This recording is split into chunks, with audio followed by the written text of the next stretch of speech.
by your parties. Dropping the hit, got me Haraami. Coming the scene like a tsunami. Yes, everyone. Welcome back to another episode of Haraami United. Yeah, we've got Riz with us, so you know it's gonna get Haraami today. So I think there's no other way to He's say back with the boys, isn't he? he's Batman. How you doing, Riz? Yeah, I'm good. How are you? How are you boys? You well? Yeah, All yeah, good, man. I've got one question. Yep. What kind of game of hide and seek were you playing? When? Just everyone's Riz is in hiding. Da, da, da, I'm in da, da. hiding. Do you know what I mean? So like clearly I'm you're not in hide hiding. and seek champion, bro. Yeah, I think I should get the trophy for that. I think you went to find Banksy, didn't you? With who? I think you've gone off for a bit to go and find Banksy because I think Banksy's gone missing as well, hasn't he? Apparently, Banksy. anyway. Yeah. Yeah. No, Banksy's got. Yeah, apparently, according to Yeah, people, man. Banksy. We know what's going on with Banksy. Yeah, He's yeah, got yeah, his personal exactly. situation, which There we ain't is gonna talk missing about. reports, rewards out of there, people. Just saying, you know. Yeah, people Yeah. thinking that, but no. Obviously, it's always good to get the boys, man. Obviously, like we said, we've all got our own lives. We've got things happening, man. But look, I think the one thing that unites us is Manchester United. However, it unites us, I really don't know. But it kind of we're all talking about the same thing. But Riz, let me start because obviously it's been a while. Yep. Sir Jim Ratcliffe. Yep. Obviously, I just want your views on obviously the recent. Obviously, you're a Manchester lad. Obviously, things have gone on. Obviously, now it's all been confirmed. 25 or 27 point some percent is now confirmed. But alongside that, we'd heard before that all got confirmed. Plans about the stadium, the Trafford Council, the centre, etc., and things of that nature. But even his comments about United and the environment, it's not set up to win. Talk to me. Tell me what what are your thoughts on all that kind of stuff?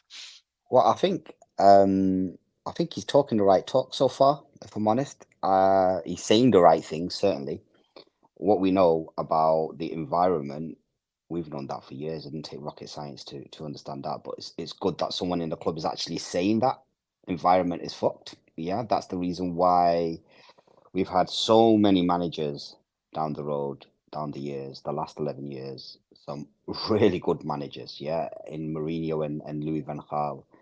The environment just hasn't been there because you can't be winning trophies galore at a club and then come to United and just not be able to do it.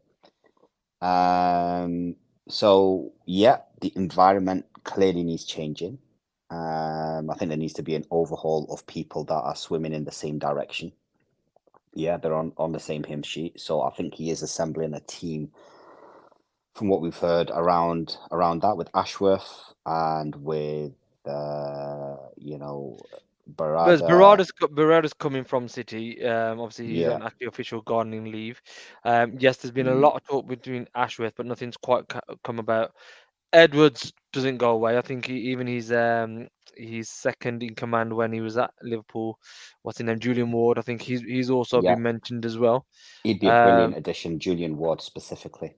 I got my brother-in-law is a hardcore Scouser, and he goes, he was instrumental in that first wave of success that over Edwards.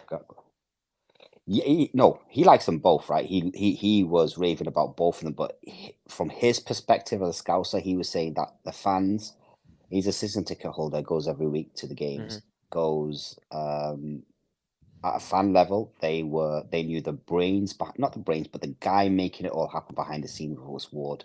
In terms of the signings, in terms of the collaboration with the manager, the coaching staff, working with them day in, day out, identifying the right players at the right prices to bring in that just came in and fit that system. So they're raving about him and they are very nervous, or he is very nervous seeing him at Man United. So he'd be a good addition, I think. I like the sound of him. Ashworth, if I'm being frankly honest with you, from my perspective, I personally don't see the hype about him. If I'm honest with you, that's my personal opinion. In my views, he's never done it at the biggest stage in the whole world before. And I think at a club like Man United, you need players and people in those positions that have been there and done it at the most elite level. I mean, for me, that's what's going to change the game for us. Yeah, But I think I said on one of the podcasts before. I was of the same thought. I don't really want Ashworth. I don't think he's done it at a big club. yeah, There's no success. The likes of Julian Ward and Edwards have. But a friend of he, mine who's deep into the game. I think you boys know who that is. He kind of says, he's good. He's good. yeah, Do you know what I mean? So that's what's kind of made me think, okay, yeah, I'll give it a chance, kind of thing. But yeah, yeah. For me, bro. If you're a gym and you are now constructing your sort of hit squad, if you want to call it that, you've got to construct it with people that are gonna align, right, and work together.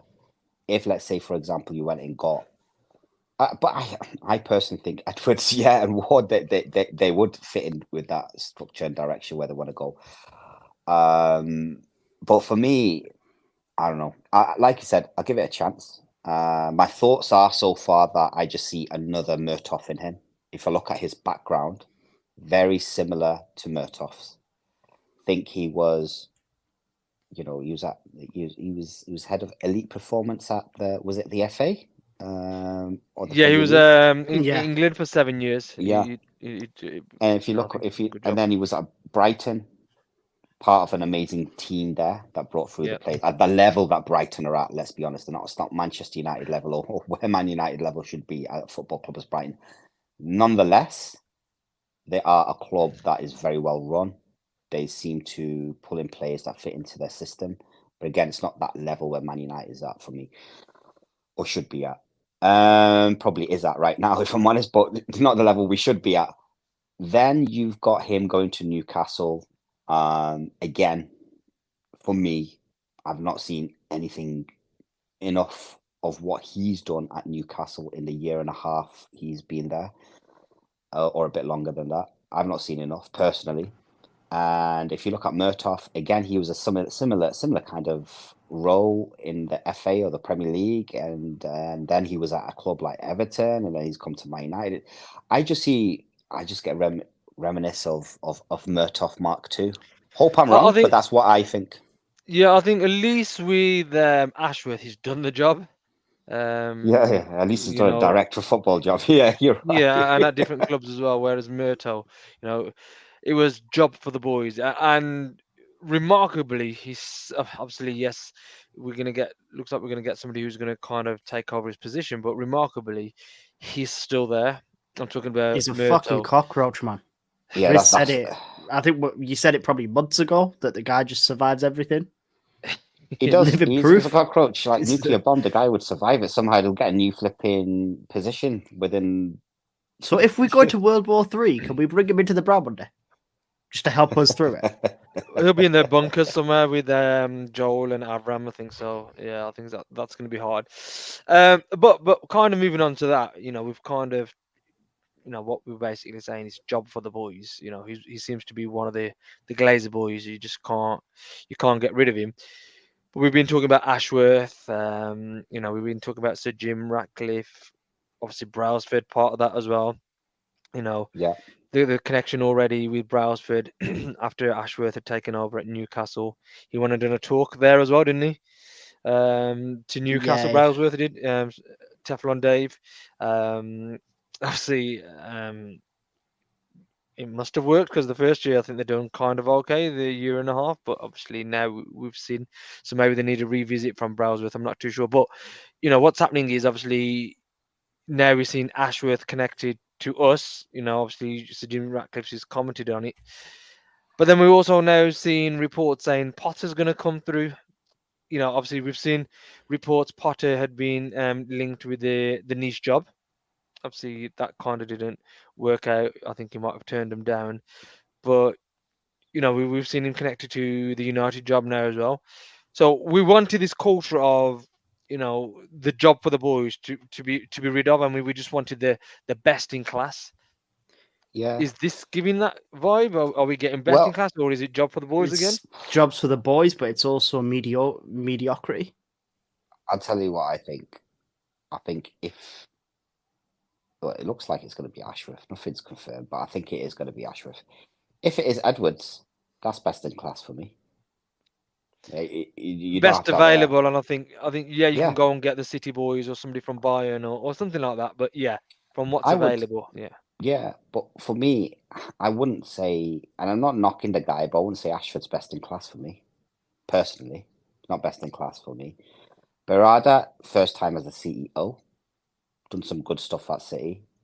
Got some hopes for him, but only time will tell.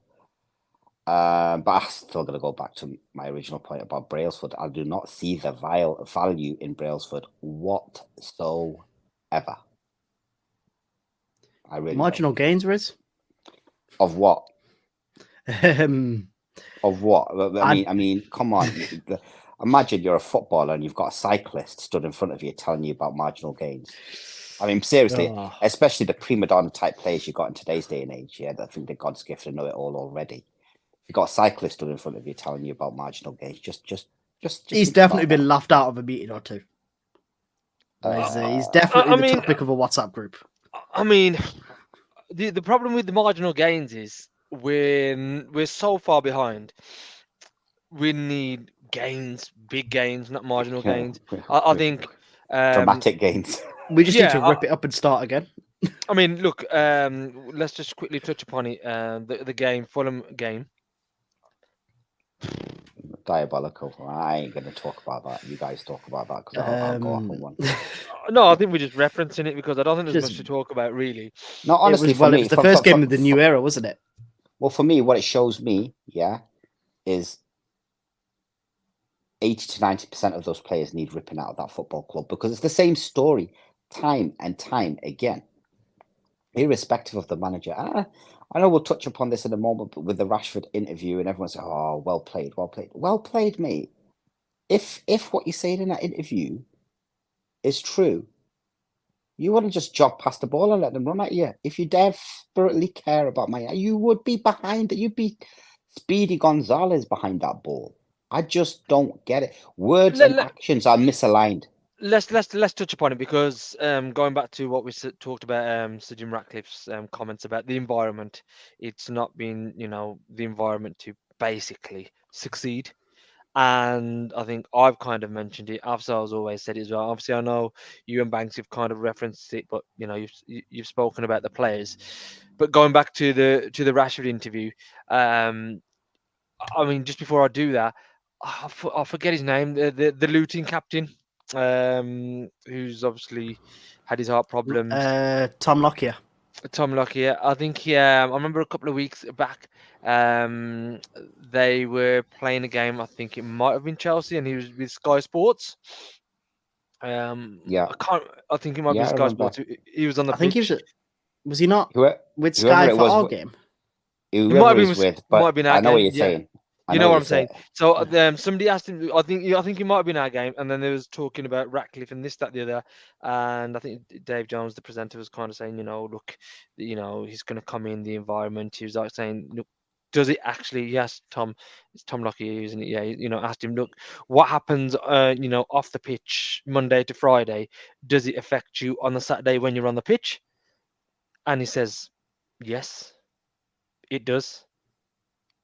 I know, like I said, we've had many conversations, and I've always been of the thought, look, it affects you, and the good thing is, and the good thing is, a player who's got nothing to do with Man United, who's a professional elsewhere at another club, he's been asked the question, and he's kind of said, well, yeah, it does affect you. So yeah, but you know what? For me, yeah, I don't disagree with that, right? So I'm not going to go down that route. All I'm talking about is, look, it's not affecting Rasmus Højlund. It's not affecting Mainu. It's not affecting Martinez when he plays, right? So for me, just hear me out. With Marcus Rashford, it happens too often. If you really give a shit about the club, if the words you're saying, you really give a shit about the football club, yeah, irrespective of what's happening. Okay, you might have a grumpy face on, but you would charge back for that ball when someone runs past you. You wouldn't fuck your teammates over. Roy That's Keane had a selfish. grumpy face on 24/7. Yeah, but you just work. You just fucking get up. You get that aggression. You channel that aggression. That's just me. That's just my personal opinion. I mean, and if you can't do that on match day, then you're not the right personality for the club. Yeah, I just think it wears you down. You know, Then having go. played, There, I have hope you? he goes to. I hope he goes to Paris Saint-Germain. Good riddance. Good luck. Best luck. Best of luck. Good riddance. Get the fuck out. I'm done Yeah, with like I him, Well, said, man. just on have- that, Riz, we have seen that Ratcliffe has this thing about the wage structure. Well, reportedly, he's not said anything about the wage structure and about the sort of the higher end players. So How'd your you go and change Rashfords, that? How'd you go and Sancho's, Casemiro's, change and that without selling them? And whenever that's we the come to thing. try to sell players, we always do a miserable job. I have done. Now you've got your Ashworth, Barada, and assume Ward joins or an equivalent. Then yeah, you'll probably do better than what you've ever done before at selling players. But what's the value of Sancho in the market today? Who would pay more than 25 mil for him? Be honest. Should we have a look? No, no, not, I mean, no, I don't mean that. yeah, literally, yeah. Yeah. But I think you've touched upon Sancho. I think that's a great example. You look at him; he's firing at Dortmund before he joins Man United. Joins Man United. Within 3 years, he goes back to Dortmund, and he can't even get a game for them now. And he's a shadow of the player he is. Is it not quite, coincidental that every player? I'm going to even put Bruno in there now because I think even he's caught the bug as well. I think Abramovich was only there for a short amount of time, so he kind of escaped. But he was probably the only other one that you could say was a success from joining us. But even he got injured in that. But isn't that quite symptomatic of player, coaches, staff who come to Man Yeah. United? I agree. Yeah. I agree. But I'm talking generally. You're spot on, Harps. I'm talking about. Sorry, I'm zoning in on Marcus Rashford because I've seen it too much for that with that guy. Right, I am done with that guy. Yeah, I am done. and I think personally, I know a lot of people are like that, but I'm quite the opposite. I think I've taken the blanket view. I mean, even including Harry Maguire here now as well, because I think a lot of us kind of said he's not good enough, and I know you say that And still. you wonder why I've not been on the pod the last few weeks with views like that. Yeah, you angry because Tej has been on, like, do you know what I mean? Because I think, especially with Maguire. Could help you all. But obviously, I've just tried. Like I said, I've just now come to the conclusion, and that it doesn't matter who it is. You know what I mean? I think for the sake, I'm even saying this about players like Jude Bellingham, Erling Haaland. I'm glad them players never came to us because I think we would have ruined them. Yeah, exactly. We're missing. You know what I mean? They wouldn't fulfill their talents, and we would have just ruined them. Okay. I think we've So done what's that the to change? Rashford. What's the What's the change? change? What's the change of the environment that it's going to do? Glazers out. Yeah, that's the thing. That's the only change that matters. Simple. I don't care. Like I says, people were talking about this whole Jim Ratcliffe 25%, whatever it was. He's gonna come. He's gonna get them. He's gonna get them out. Can I just But say one thing on that? I wouldn't give a shit who actually owns Manchester United. Whoever gets the Glazers out will be a fucking hero as far as I'm concerned. Yeah. But they're very much there, boys. That's my point. As things stand right now, they are very much there. And that is what I don't like about this deal. Nothing else. There's two things I don't like. They still own about... It's about 50-odd% now, isn't it, that they own? Yeah, I think it was 69. 69. Yeah. It was 69. I think they've given up 12% or so. I think it's 51. 50. Their B-class shares. Yeah, look, obviously they're still Don't there. forget they gave up A-class as well. Yeah, but that doesn't really hold many votes and things. One like that vote nature. to 10. Do you know what I mean? Yeah, I don't think until they go, I don't think the environment will improve because they're still there. This is why, Riz, and I've tried to stay. I'm not going to say I'm going to lie and say I've tried to stay positive because I don't think anything will good. But also, what I've tried to do more than anything is try and be negative.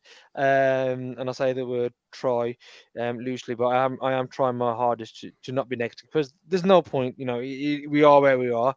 I do think things will change. I don't think Glazers will stay around, but we're here at the present moment in time. Um, yeah, and I just think this deal, it's absolutely crazy. Forget what's happening on the pitch. Forget boardroom and all that kind of stuff. The fans.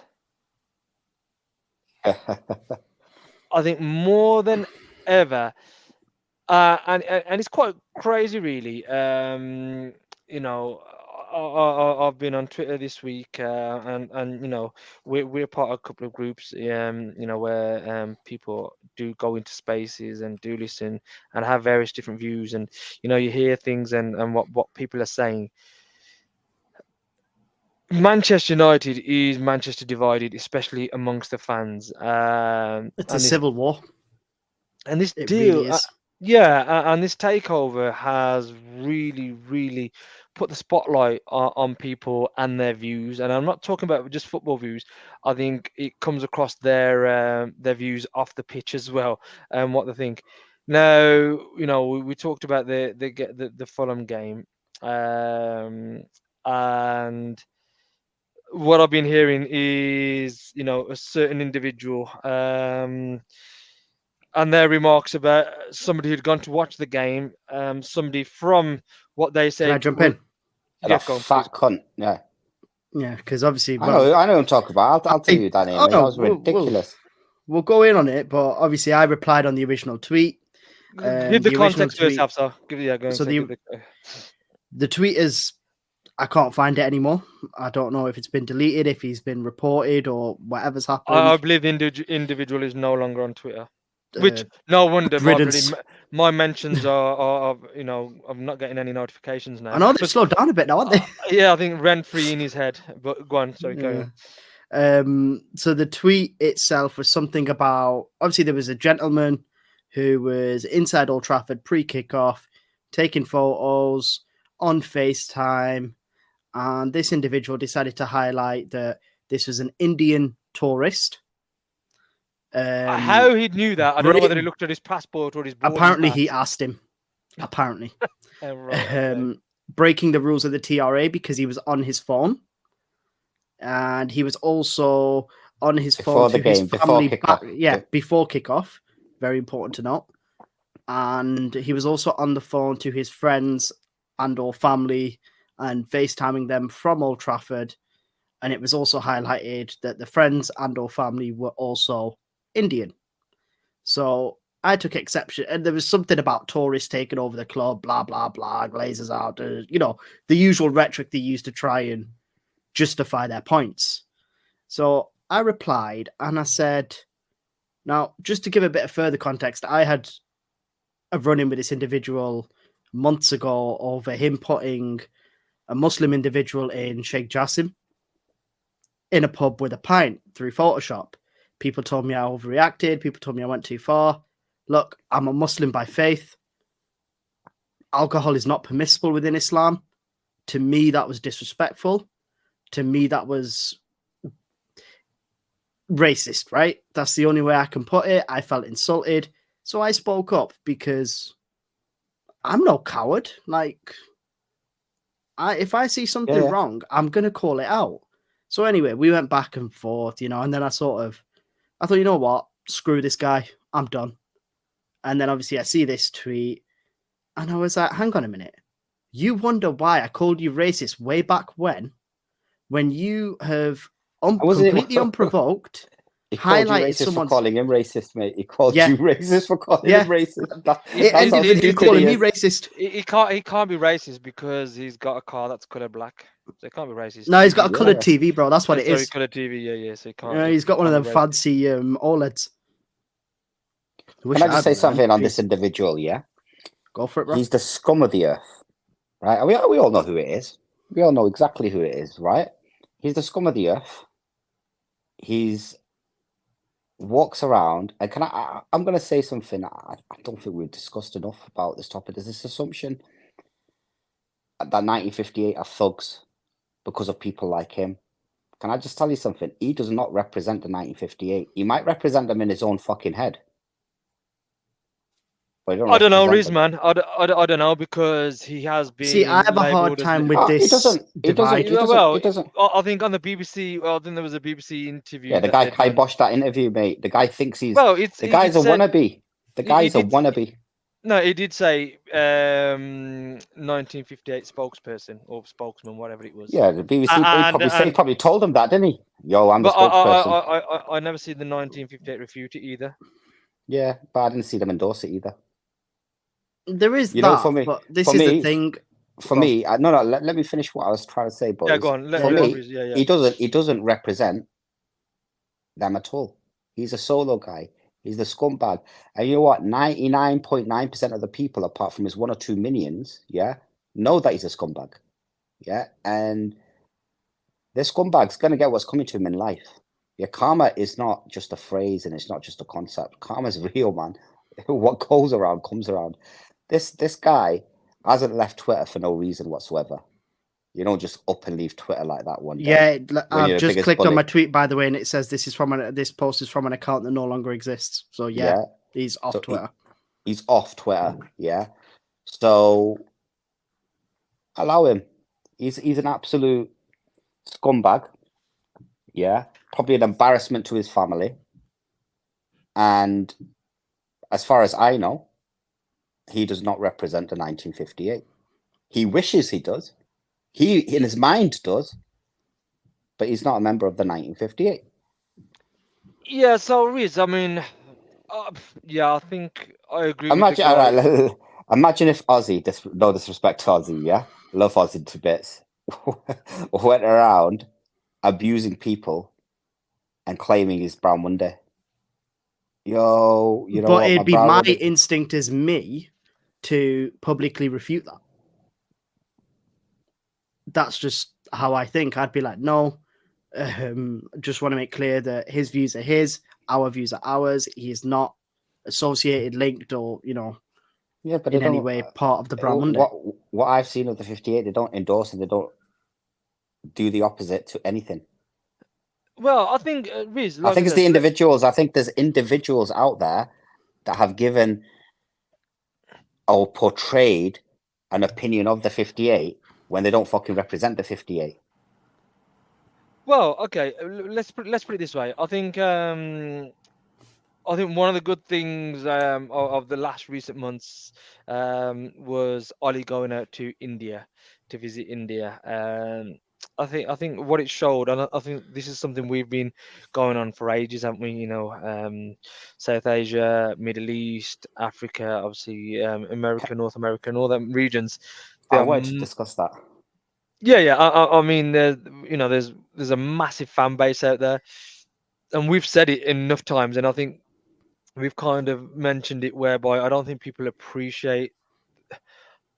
I'm not going to say sacrifice because sacrifice is probably a harsh word, but I think the thing I am going to still say sacrifice because to me it is because the stupid o'clock they have to either wake up or stay up to watch the games. Aaron confirmed that, by the way, the Villa fan that we had on. Yeah. He was saying there was games he was from watching, India, yeah. literally all right, in his room or like tucked up in bed. Boys, just to bring this back to this individual, and let's move on from him because the thought of him makes me want to have. Oh, it's even his internet connection. He's not happy with this individual. Riz has come on a phone rage. Yeah, but that aside, yeah. No, Riz. I don't know whether you finish. Riz. Yeah. You cut out. I don't know whether you realised. Yeah, I did. Yeah, how much of a rage you cut out.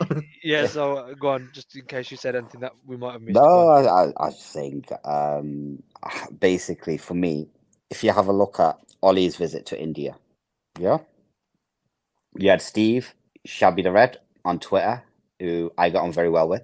Yeah, he's a good lad.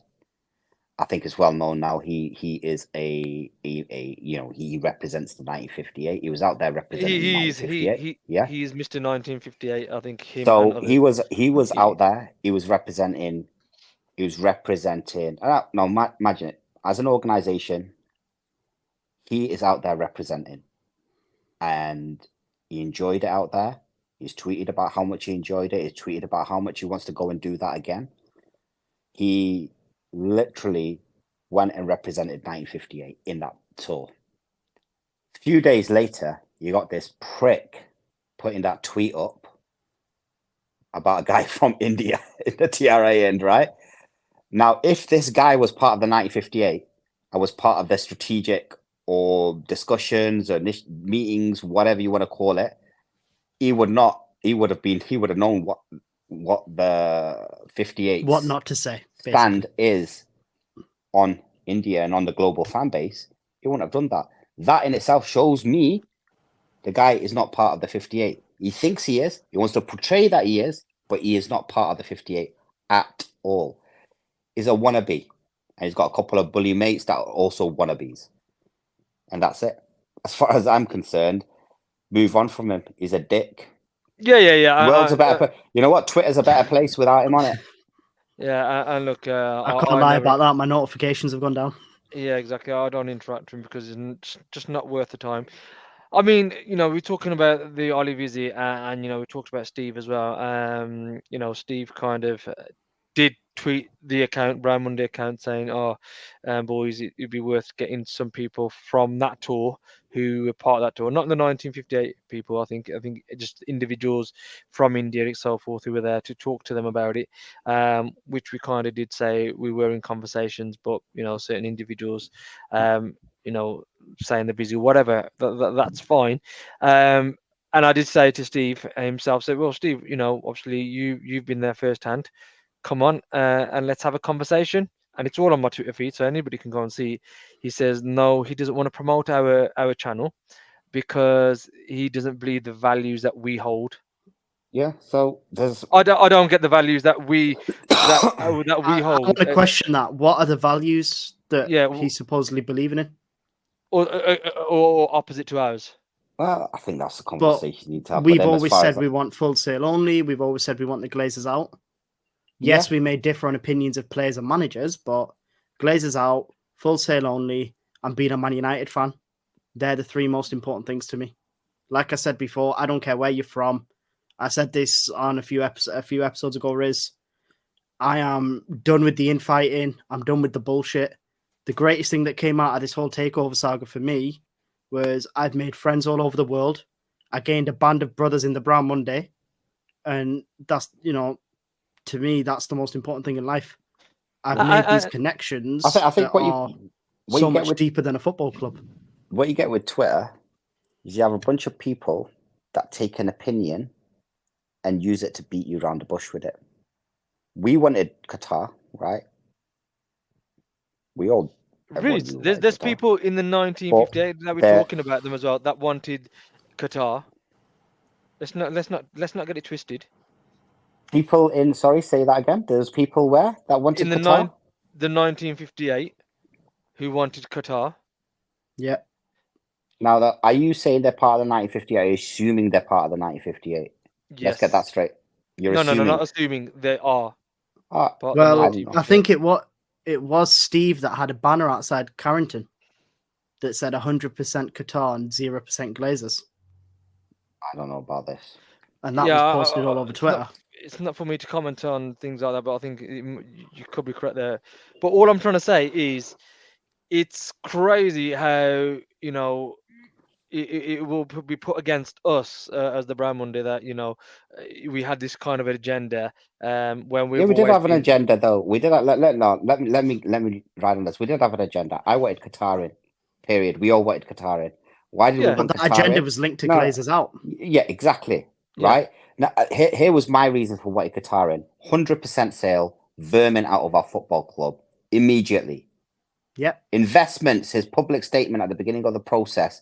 Brand new stadium will be developed. A stadium for the women will be developed. Training facilities for men and women will be developed. Yeah. Youth as well. Right. Youth will be put back into it. Money will not be taken out of the football club. This was on their manifesto.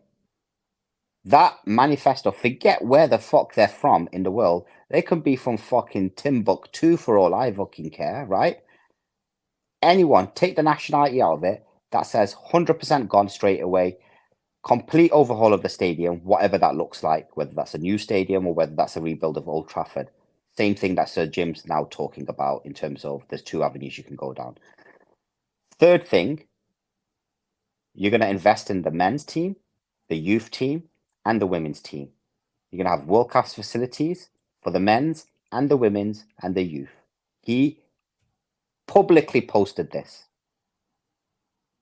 And at that moment in time, all I saw from Jim was put Manchester back into Manchester. Yeah? So for me, frankly speaking, yes, there was an agenda for Qatar, but not because they're from a peninsula. People keep asking, where are they? They're in the Middle East. It's a peninsula.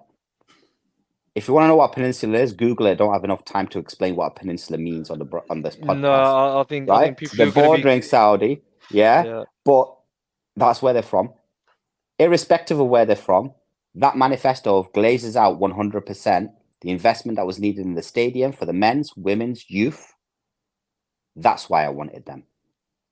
Am I happy with the deal we got right now? Absolutely fucking not, because the vermin are still there. And if you speak to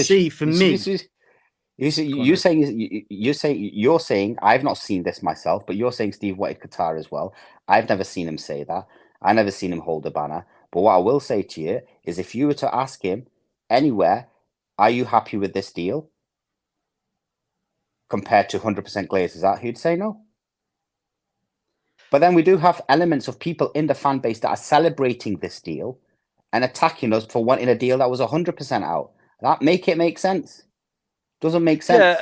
Yeah, like I said, moving on from Steve in the 1958 and things of that nature, like I says, obviously what I didn't appreciate was obviously him tagging us in and then saying the kind of comments that he did, that he doesn't stand for the views that we have.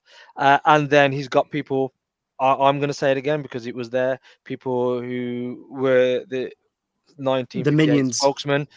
He's never been refuted making racist comments, and the guys just, the 1958, like you said, have gone to India, and they're meant to be saying, they're back all communities.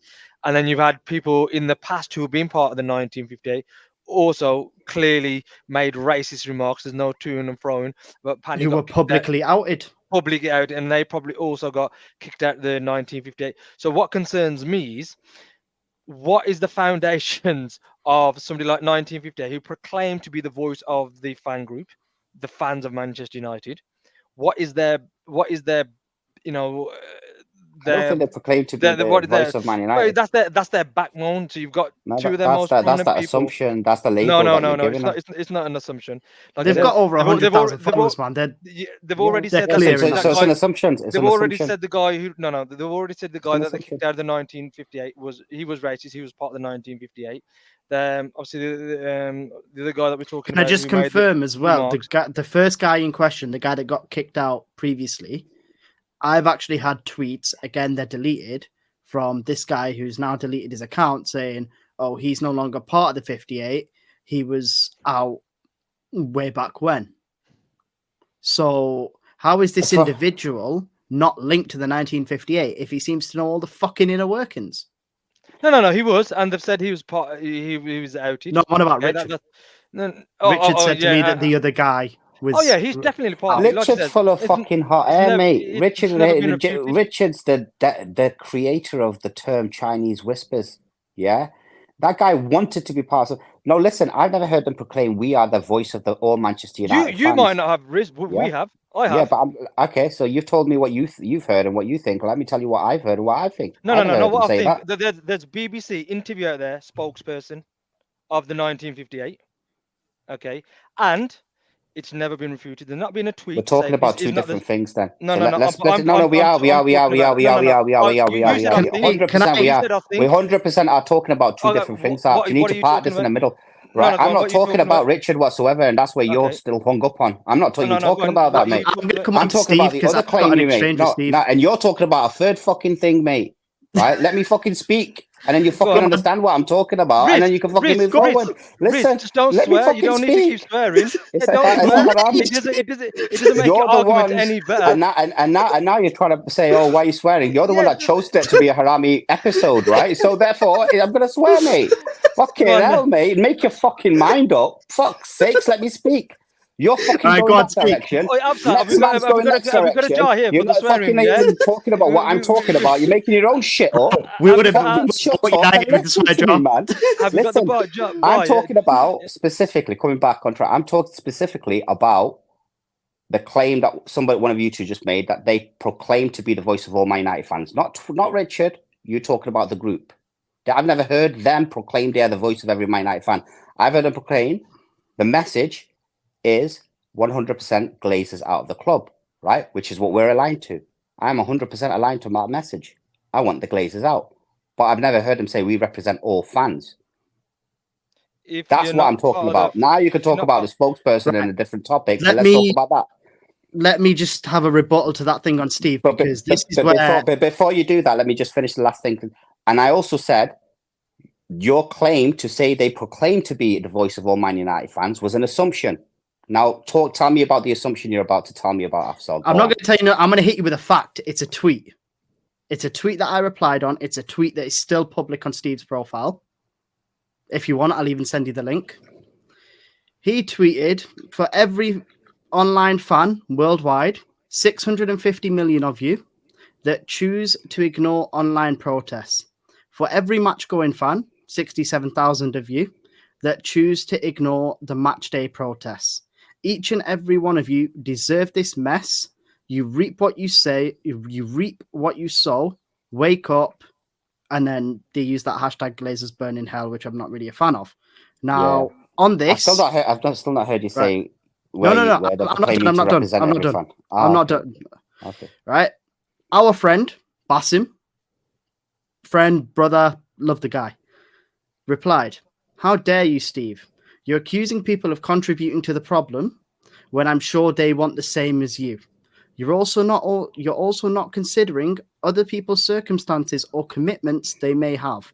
This is not a good look if you want unity." I sarcastically quoted this tweet and I said, "So much for fan unity." And then somebody said something. I'm still waiting for the part where they claim to proclaim. No. I've moved on from that. Okay. But they are claiming to represent the views of the fans. They've got they've got a website now, Claim Back United. Click on there. Apparently, there's a flipping feedback form. That's their message. Sign up and feedback if you want to. They're not proclaiming I represent. And they're representing those views, so they are representing Man United fans. But no, they're not, because you're a Man United fan and you don't have those views, so they're not representing you. So because I don't align with them. So they're not representing all views, are they? They're not representing all fans. We're going around in fucking circles here, mate. Where have they claimed to represent every Man United fan? Within the Glazers out movement, they're the biggest ones, right? Yes, that is an assumption, but when you look at their followers, 100,000 plus, you've got to say in terms of protests, they're the biggest account. The Red Knights didn't have that big of a following. The guys that left for FC United, they've gone on to FC United, never come back to Man United, most of them. So... But where are you going with this, man? You're just seeing a bunch of stuff saying that's riddledy here and there. What are you trying to say? I was talking about, show me a fact where they've proclaimed or claimed to be representing every Man United. That's what I'm saying to you. Statements out there in that terms you don't of like. Following. Yeah. No, it's got nothing to do with statements. I couldn't give shit about statements. So if I disagree with a statement, if I disagree with a statement, I'm going to voice my disagreement. No, whether you like that or that's not, a different topic. that's freedom of speech. What I'm talking about, Riz, is the blatant racism from the 1958. What I'm saying to you, Riz, is in terms of following... One second, Afzal. The backbone of their organisation is racist. What's racist about the backbone of their their values? There's already 2 members of theirs have already been outed for racism. Yeah. And like I says, when you talk to them and whether it's their minions, whoever, you know, when people are on the space, they don't like it when you call them minions. Just saying. Yeah. You know, obviously their views and their thoughts and what they say, it is that. Now, I don't know what they're trying to do, how they're trying to form this unity, because I personally just do not see it. Do you know what I mean? We'll talk about that, but where have they claimed to represent every fan? Right. Let me just jump back on that, because what I said was in terms of protests are the biggest ones. FC United, like I said, biggest ones of what? Like they're the biggest group in terms of a protest. Yeah, but that doesn't But what I'm represent every Man United fan. No, but this is what I'm saying to you. In terms of the protest against the Glazers, You're adding another they're the element biggest of ones. adding another element of a caveat to But the that's what I'm statement that talking you- about. I wasn't talking about they claim to represent all Man United fans. Oh, that's what you said They- before, though. On social Listen back media, to they've the got pod after. 117,000 followers. Right?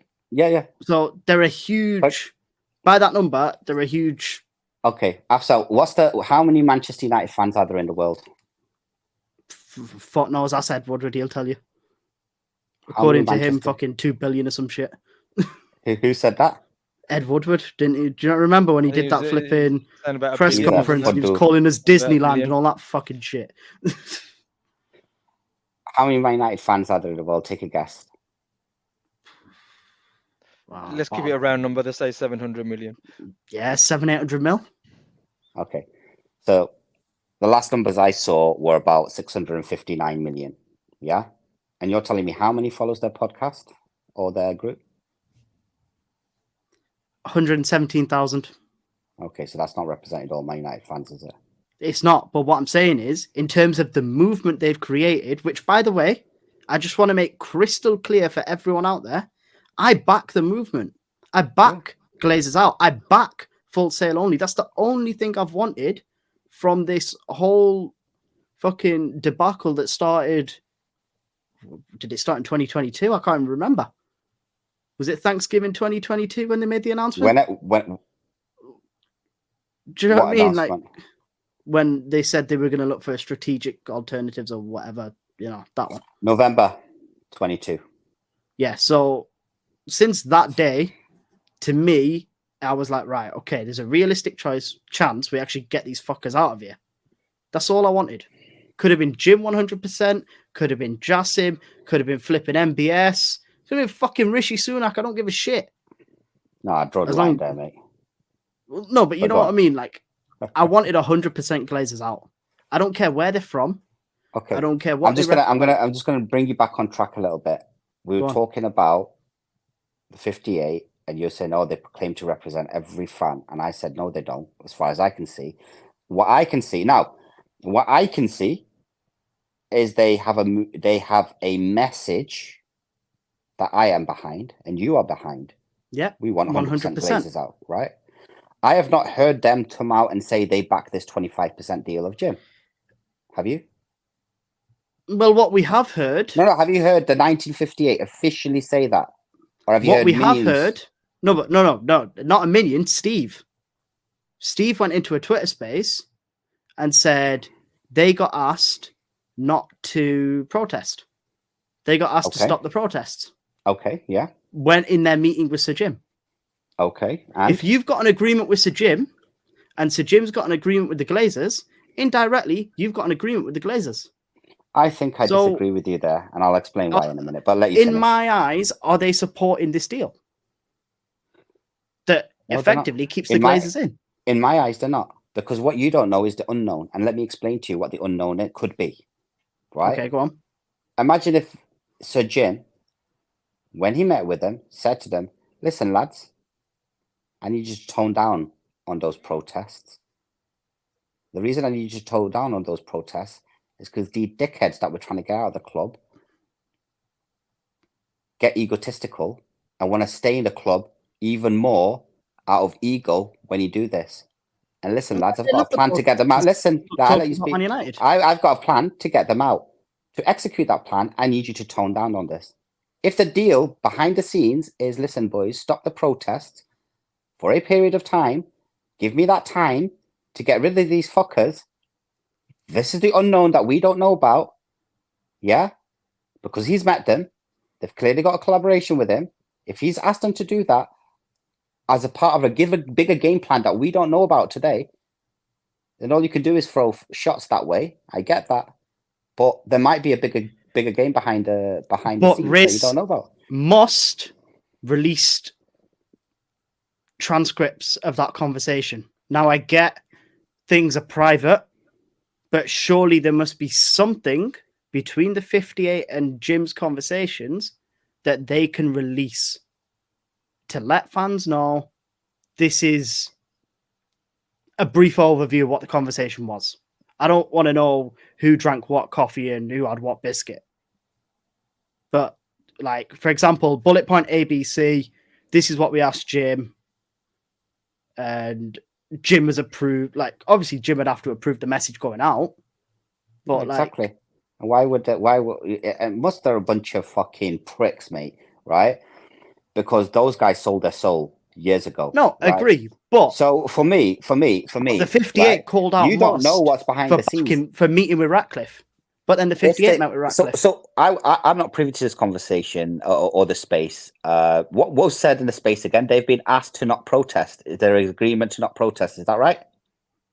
Something along those, yeah, So something there about must be, not and if the protesting. protest is they want the Glazers out, there must be. Come on, read between the fucking lines, man.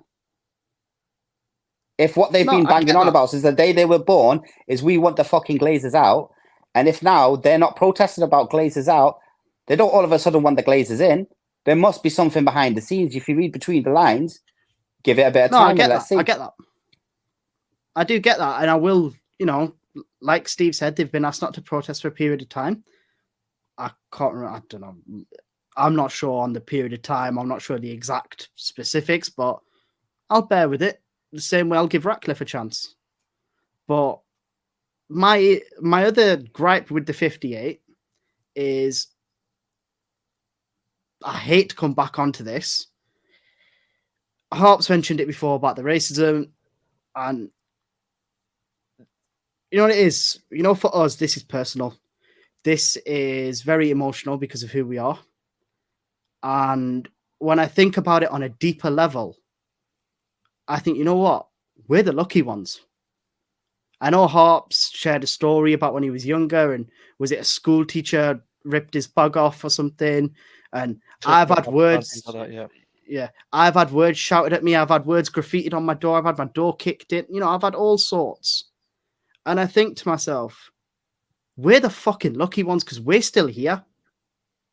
You know, to take this away from brown people for a second, look at what happened to George Floyd.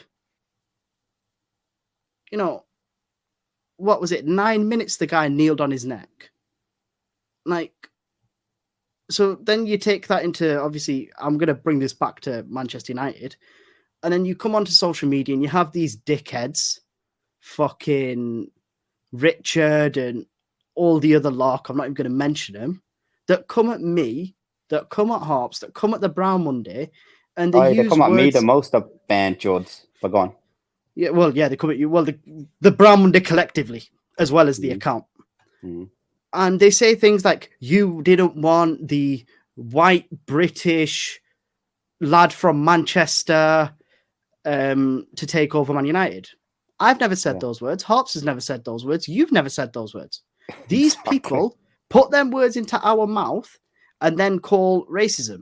They're the ones talking about skin color. They're the ones talking about nationalities. I think go back on my. If anybody goes back on my tweets, 1 second. Everybody goes back on my tweets from when it first kind of news where Jim Ratcliffe wanted it. I was all for it because I thought it was 100% out.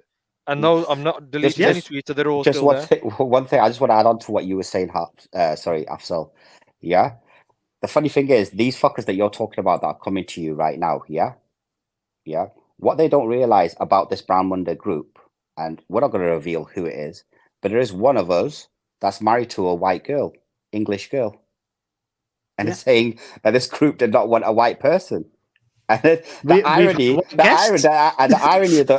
that fat cunt, if we're talking about that fat cunt, the irony of that fat cunt calling us racist, we're calling us racist to hide his own racism. I get your gripe there, 100%, and I'm with you every step of the way, brother, on that. But then my issue goes further with that because, go on. My question for you is, why are you attaching that to the 1958? That's my question for you.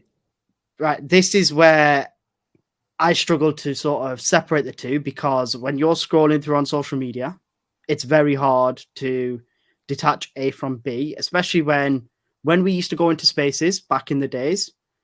Richard, Steve, all them other cunts used to be in there, and they all used to be backing each other up. Steve never called one of them out once. He may have done privately, fair enough, but in a space when they're all going at people racially, well, whatever the treatment is, it doesn't have to be racism. Like, we're talking about racism, bro. no, we are talking about racism, but these lot are cunts in general. I've seen these guys go after what looked like an Eastern European fan, so he was white, Yeah. for buying a hat, a scarf, and a bunch of kits. And I thought, you know what? One, why the fuck does it matter to you? Because you all call them fucking day trippers anyway. Guess what? If he's a day tripper, he's not here next week. Also, he's probably paid a fucking arm and a leg for a ticket. He's probably had to pay a jacked up hotel price because that's what hotels do in the area. And he's probably finally gotten to live out one of his dreams in life by going and seeing his football team play live. So if he wants to go to the megastore and buy 5, 10, 15, fucking 50 kits, let him. He's going to take them back to his friends and his family from whatever town, country, city, or village he is from. And he's going to make so many people have joy from that.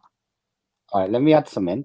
So why are these people get so fucking triggered? Let me Then add they're the some in. first ones to yap about fucking protests and marches. Let me tell you something. Imagine if... Yet they've Brown never been Monday- publicly denounced. I'll come back to that, yeah? It's a good point.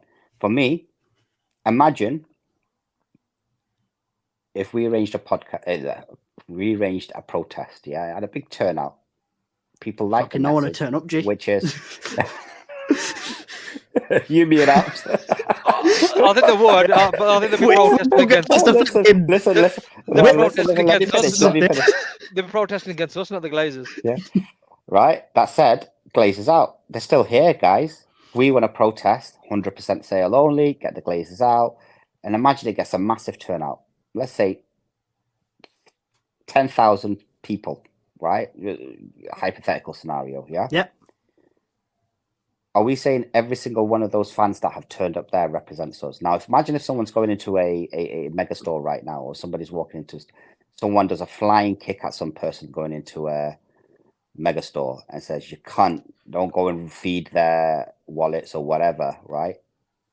Does that represent you or me or the Brown Monday? That doesn't Or is represent that anyone. down to that But is that down to that individual, that cunt that decided to turn up? Because So that all comes kinds of people down- turn up. All kinds of people I turn get up. that. I get that. That comes down to individuals. But when things are circulated on social media, I would take it upon myself to let the world know, let social media know that yes, that was our protest that we organized, but the scenes that we are seeing of, hypothetically speaking, like you said, people getting kicked in the head and Let's say Whack things comes getting up, right? damaged. Whack turns up to the protest, right? Yeah. Fucking mishmash is gonna happen, right? Shit's gonna go down hard if Whack Yo, turns if up to he's the coming, I'm protest. staying away, Yeah. man. Because, Yeah. man. Fucking just said Whack and would you publicly denounce? You're basically saying you'd make a point of. Go on, finish what you're saying. I would make a point of saying that we don't condone that kind of behavior. We're not in support of that. However, our message is and forever will be Glazers out on Full Sail only. So I think to me, I don't really understand why. I get it. There's thousands of tweets. There's millions of tweets, whatever. But when certain things go a little bit viral, I don't get why Steve doesn't just a little quote tweet to say, listen, lads, this isn't what we're about. Like I said, I get the message of the 58. I'm fully in support of Glazers out. I'm fully in support of, Full Sail only. But there was shit nearly a few months back when they were saying to Banksy, prove you cancelled your season ticket 5 years ago. Who the fuck keeps an email from 5 years ago? Yeah, I think Riz I'll will add be him back back. with us. Yeah, I think. Did you catch the end of that, Riz? No, Banks. So I said that you cut off at Banks. Okay, so there was shit where they were basically Banksy said he cancelled his season ticket in, I think it was when was Jose 2018? Whenever it was, man. Whenever it was. Yeah, Let's so call it. Banksy. That's when Banksy cancelled his season ticket, and I was a similar time, and they were asking for proof. Who I the hell cancelled keeps my- an email from that long ago? I cancelled then mine also during people the are like- noise. I cancelled mine during David Moyes era, man. But Yeah, go on, carry on. So you got out quick then. I was about 4 years, and I gave mine up in I had mine 2009. for like 3 years, so But I people want to was on the go. waiting list for a while. Yeah, people want to go and have a look at that. I mean, look, I want to kind of draw a line under this, but I think Riz, you're absolutely right. I think I'm just going to talk from my perspective here now. The 1958, what they do, or what they, yeah, I think what they What they do, stand for? what they stand for is yes, is what we're all for. Glaze out, Glazes out. hopefully. And the only reason why I say hopefully is because that's what we've always said. But Steve publicly on my Twitter feed, so anybody can read it, says that he doesn't align with what we believe in. But it'll be good to know what that is. But I do think, yes, they do a very difficult job of doing protests. They have been consistent, and they've done the best. I heard Steve saying the other Bro, day. I used to participate in the online protests that they used to do. All the little Yeah. online campaigns about So the what made Google you reviews stop, and stuff. Afsal? What made you stop? You say used to. What made me stop was I was contributing to this thing, and then I was seeing things that became more clear as time went on by the likes of Richard and his minions, who were seemingly very tight and in close circles with people like Steve. Or that I didn't- portrayed they were. Or for example, portrayed they were. Well, that I let's didn't- clear that. Let's clear that up. No, but they were in circles with him. Yeah, because we've seen pictures of them together going to a game. They went to an FA Cup game. Yeah, so they are. So it's not perceived. They are. So Okay. And like I said, carry you go into spaces, and like Afsal said before, I've called Like, it out. I said, look, Steve. that to I me, said, you one just second, was the Afsal, last straw. Go on. I've said to Steve as well. I said, look, Steve. And by the way, I've always had amicable conversation with Steve, whether that was on Twitter as well or in spaces. Never had an issue with him. We've never gone at each other or anything like that. It's always been a civil conversation. But like we says, I've said to him, I think he's always asked, where, why do people perceive this? Why do people perceive we're this way? Why are they not backing us? And this, I said, Steve, we've got the Brown Munde. A lot of the people that come into us are saying that they feel there's a lot of racism or it's very racist. And Can we just take skin color and race out of it for 1 second? No, yeah, 1 second. finish. But he was saying, why is that? I said, look, you got people like Richard, and others who say certain things which aren't on, and they should. Okay. So why not just that's Steve's kind of reaction? Why not say, well, he's nothing to do with us. He does not represent us. But this is not denouncing it that way. Do you know what I mean? And I think, and like Abzal, again, people, I don't delete my tweets unless I made a stupid error on my spelling. I'll delete it then. But otherwise, I don't really delete tweets. Go read back on my tweets back from back the 1958. The kind of movements they were making, even against the Elliott Group and all that kind of business as well. I've backed them. But like says, as the takeover was happening, as the divide more and divide were happening, and more people that kept saying the 1958 this, 1958 that. I think the problem we had is because Spaces come around, Steve was on there, Shabby, with a lot of these other people as well. People were saying things, and he never denounced it. Never kind of says no, they're not us. They're not representing us. And that's where, if you ask a lot of people who are against the 1958, that's what their issue it stems is. from. That's what there's So not their voice. Sorry. Go on. Perception. Yeah. Did you say? Well, like I says, Steve had the and the 1958 got a Twitter feed. They got where they can say Richard is not our spokesperson. Yeah. It doesn't even have to be Richard. They just have to say we do not condone acts of X, I'm Y, just Z. talking because he was very loud, and even after this carnival happened, he was the only person, and one or two others who kept tagging me in. And I never responded because I didn't want it, because like I said, we moved on. It's okay. You keep enjoying yourself, yeah.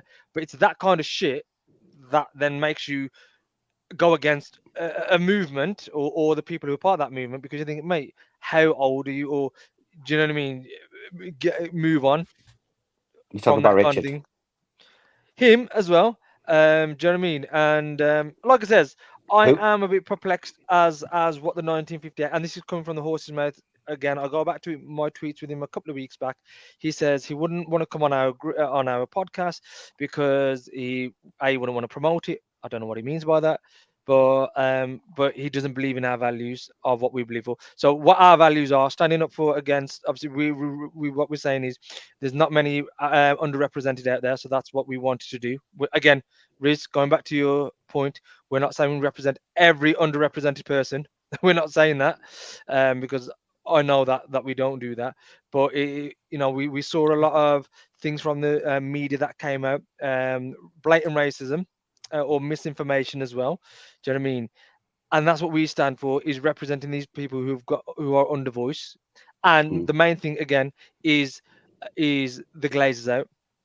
100%. So if anybody wants, so if people aren't aligned with us in that respect, I don't know what Yeah. we are against the 1950. Also, Can I just pick up on one thing you said?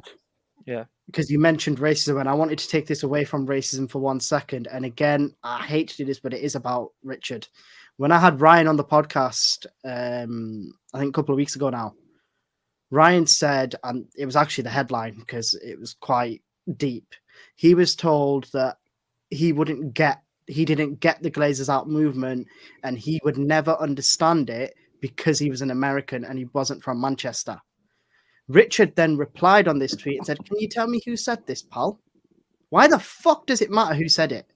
What should matter is the fact that someone had the ignorance and the gall and the, quite frankly, I'm going to say no education at all whatsoever in life to even tweet something like that."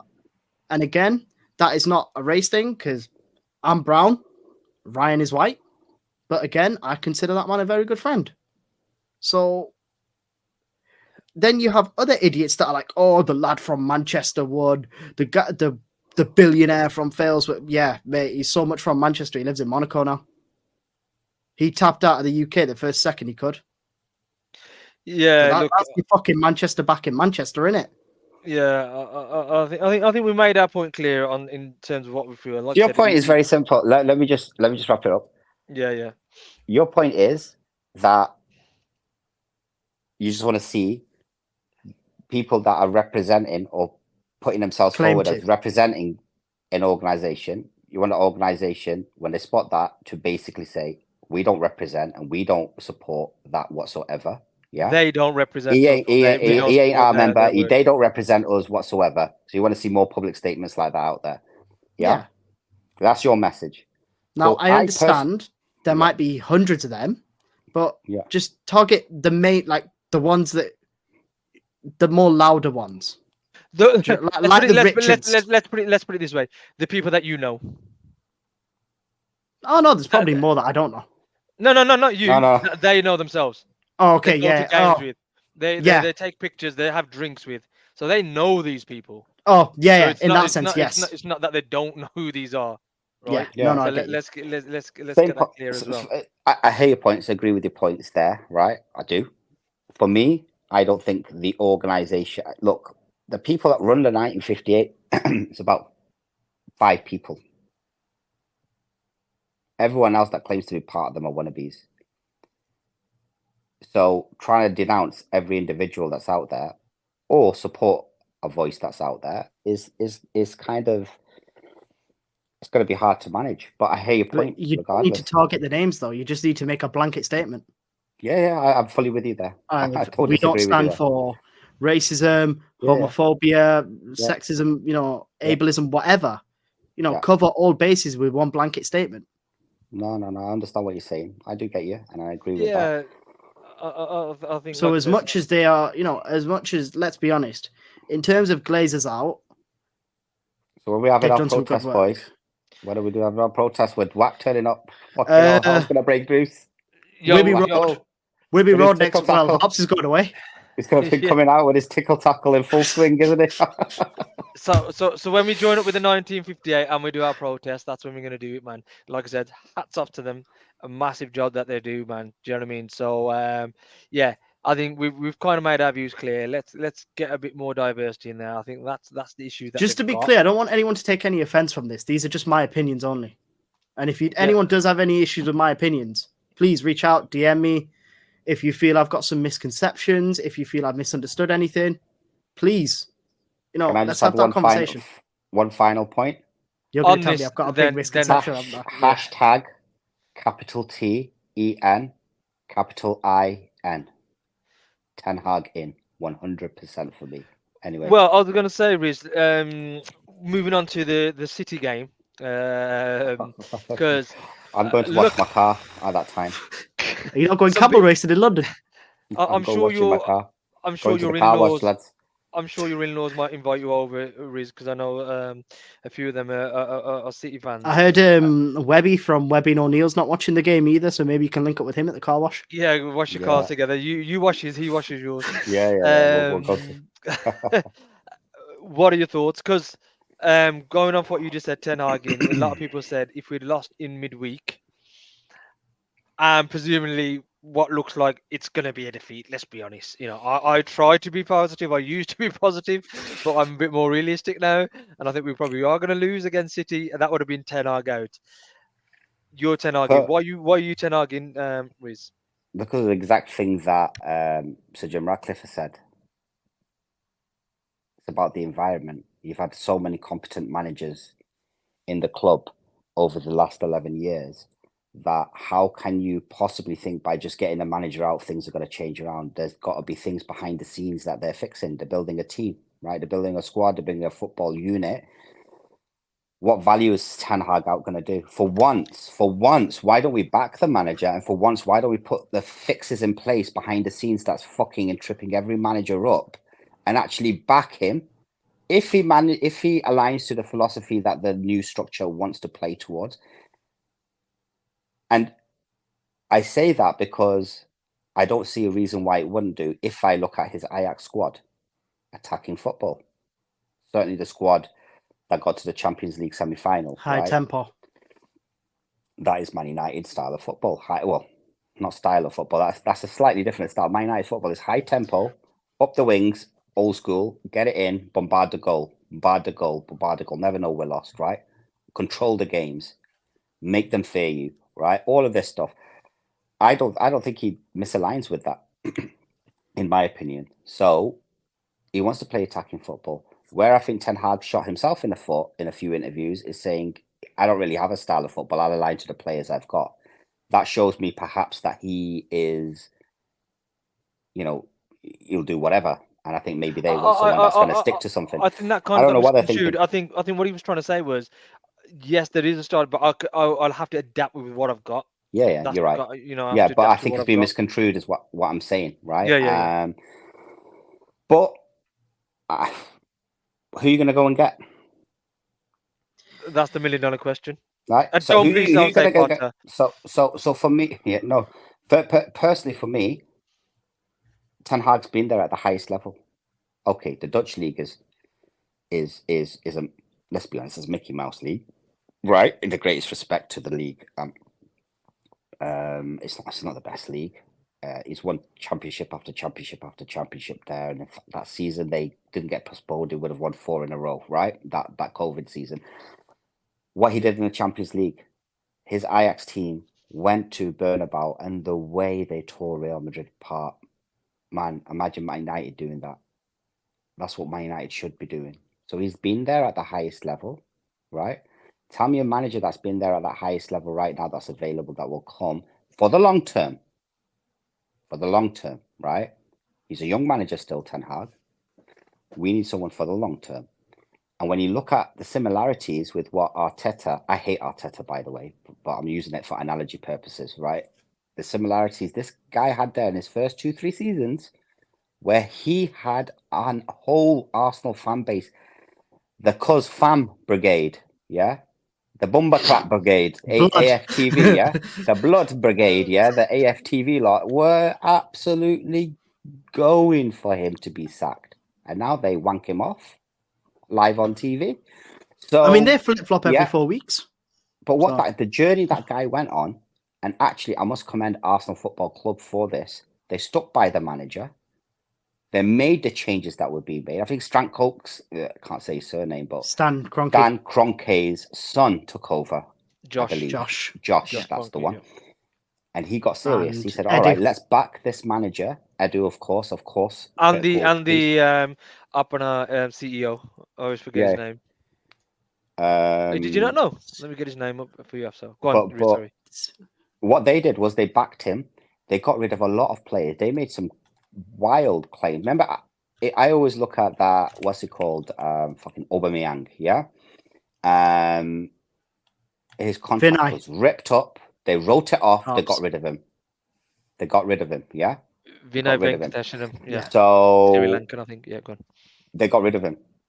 They backed the manager. They got rid of the players he'd not want to do. And when they were signing players, White in central defence, when we got Varane, they were getting cussed with all these players that they were buying, but it fitted and it finally clicked for them. And they're now permanent challengers, right? They even got shafted for signing Declan Rice, and that seems to have worked. By the way, I personally believe they're going to be the champions this season. That's my personal opinion, right? I think it's going to be Arsenal. But they backed him and they got the results. Yes, you could say we've got a new sporting ownership in place, if you want to call it that, right? With Sir Jim Brails, for fuck's sakes, I can't say that guy's name, man. He makes my blood boil. Teflon Dave. Thai cyclist in charge. That is the only thing that's really irritating me here, yeah? There's him. Barada, great signing. Ashworth, personally, I don't think it's... I don't like him, but hey, I'll give it a go, right? Yep. If he goes and gets Ward with him. If Ward is there with him, give it a go. What I would find as a hard pill to swallow is if they went and got someone like Graham Potter.